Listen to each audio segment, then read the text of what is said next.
county is suggesting that that the council vote for $1.2 million in gap funding to Patuxent Commons, correct?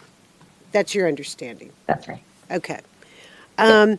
So the administration testified that the purpose of this, or the need for this gap funding, was because of interest rates and building costs. And what we have seen from our auditor is that the gap financing will be used to purchase the land with a closing date of July 15th, 2022. So can you tell me what is this money for? Which one of those things is this money for? It's for both. So, the total project uses includes the acquisition of the land. Interest rates and construction costs have risen since we submitted to the state last September. And unfortunately, things have not moved as quickly as we had hoped in terms of putting the project financing and entitlement process together.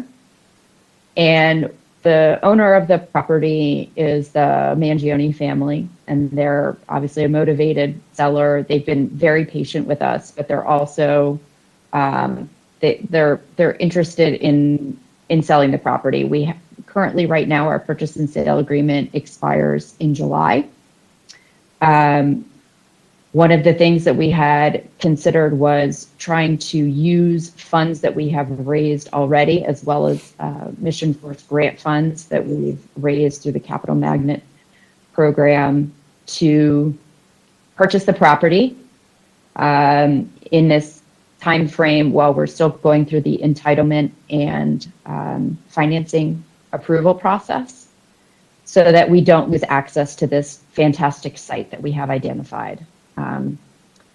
Basically, there's almost no other site like it available in Columbia, and the zoning is unique, which makes it a good fit for us to partner with the Housing Commission. But for this type of project with a disability set aside, where we're looking for access to transit, shopping, employment opportunities, this is really just a unique opportunity, and we really don't want to let the land slip away, especially obviously as we're spending money to move the design forward on the project. So the overall sources of, we have an additional gap of about 1.2 million based on increasing construction costs and interest rates. But our goal is to try and use as much state and local funds mixed with Mission First grant funds as possible to try and purchase the land this summer, so that we don't lose the chance to build the project here. What is the purchase price for that land there? $4.2 million. And we did get an independent appraisal ordered by Capital One, one of our lenders that's interested in financing the project, and it backed up that $4.2 million price. It came back at the same price? Yes.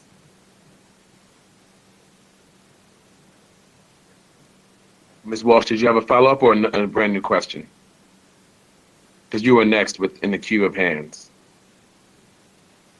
Yeah, I'm not, is Ms. Young, I don't know if Ms. Young, are you done or?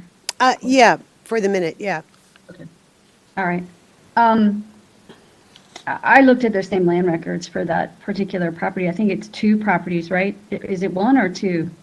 It's actually 3. Okay. Their appraised value, according to the State Department of Assessment and Taxation, is nowhere near $4.2 million, right? That's right. Are those lots fully wooded right now? Yes. They're mostly wooded. There used to be a house on kind of the northwest corner that was demolished, and there's a mound there now. And the transit that your residents will link to, what is that transit? There's a bus stop right in front of the site on Freetown Road. Okay. Chair Jones, I know you said 215.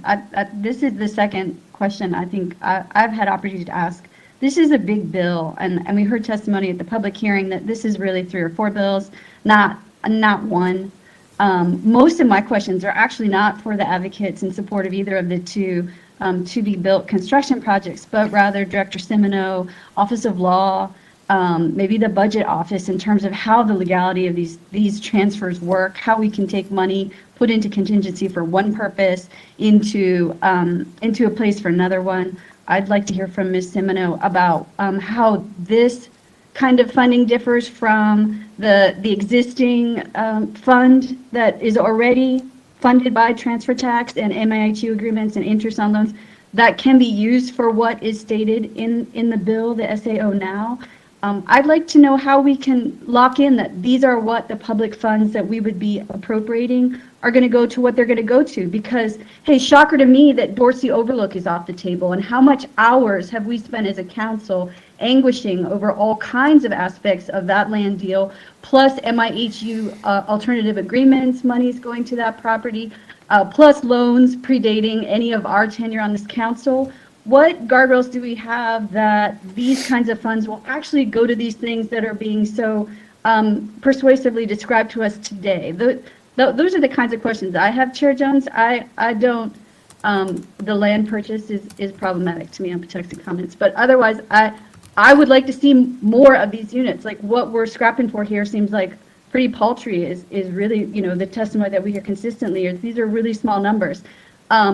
Of units achieved for significant anglings of county funds. So my questions are really more structural than project driven. And so if we're really limiting our time till 2:15, I'd like to go back to Director Semino and to Office of Law. Yeah, really fast. If there's anyone to answer those questions from the administration, that would be great. Yeah, we had an hour for this agenda item. We started about 1:05. Which takes us to 2:05, but we can go to about 2:15 or maybe a little bit longer. Like I said, it's our only agenda item for the day, but I definitely wanted to make sure everyone gets a chance to ask the question. So yes, Ms. Semino or anyone from the administration can take a stab at it. So the only thing that I'll say, Ms. Walker,